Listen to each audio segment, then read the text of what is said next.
C'est notre plan local de déplacement qu'on a fait en collaboration avec les gens là, depuis 2019. On a un comité de suivi aussi.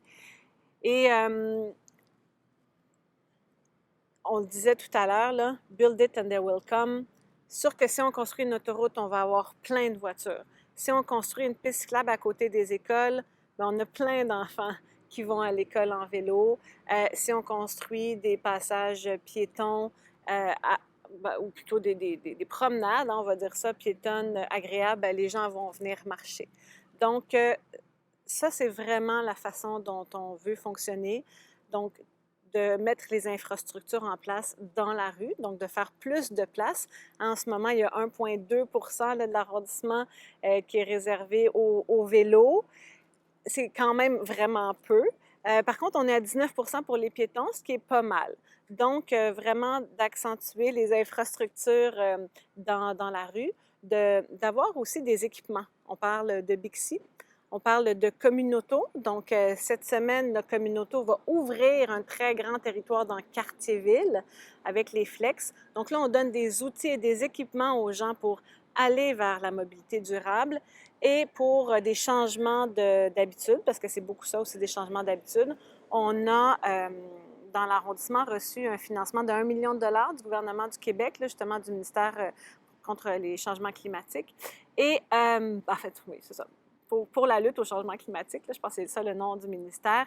Et donc, on a 3 communautés en ce moment dans l'arrondissement pour aider les gens à se départir de leur voiture solo en partageant leur voiture privée, puis en ayant toutes sortes d'autres incitatifs, des vélos cargo, toutes sortes de choses pour voir comment on peut faciliter la transition des habitudes vers la mobilité durable dans l'arrondissement. Puis la dernière chose, bien, c'est de rapprocher les services.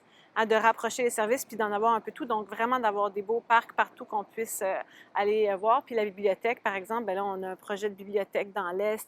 Il y en aura un dans l'Ouest aussi. Donc, de rapprocher les services des gens pour pas qu'ils aient comment dire, à faire trop de trajets pour aller se divertir, faire leurs courses ou aller à l'école, par exemple. Comme je vous dis, on veut favoriser. C'est sûr que le réseau de pistes cyclables, il est là pour rester. Les gens l'apprécient. Il y a de plus en plus de gens qui se promènent à vélo, surtout effectivement dans les saisons chaudes comme on a. Mais il faut aussi favoriser et encourager les autos en libre partage. Comme je dis, moi, je l'utilise depuis quelques temps plutôt que d'avoir fait l'achat d'un deuxième véhicule dans notre famille. Et c'est très, très, très pratique. Alors, c'est ça, c'est dans ce sens-là qu'on va travailler. Bon, les dossiers de la mobilité en Cartierville, c'est sûr que ils ont beaucoup avancé. Nous, à Mouvement Montréal, on propose des plans de mobilité réduite, mais plus accessibilité, à encourager les gens à utiliser, que ce soit la bicyclette, que ce soit le Bixi. Mais on veut aussi faire une balance. Comme je vous dis, on est plus au centre.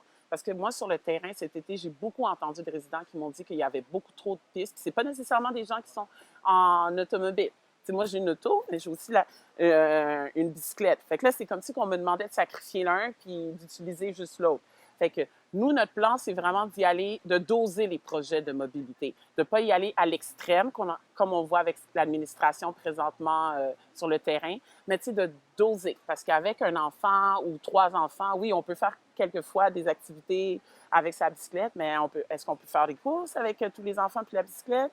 Est-ce que, il faut rester quand même dans la réalité. Puis je sais que d'un autre côté, il y a les gens qui disent, ben là, ça enlève des places de stationnement. Puis le débat, il commence à être très prononcé, mais on veut calmer le pouls. Oui, avancer avec les dossiers, mais aussi donner une balance, se placer plus au centre.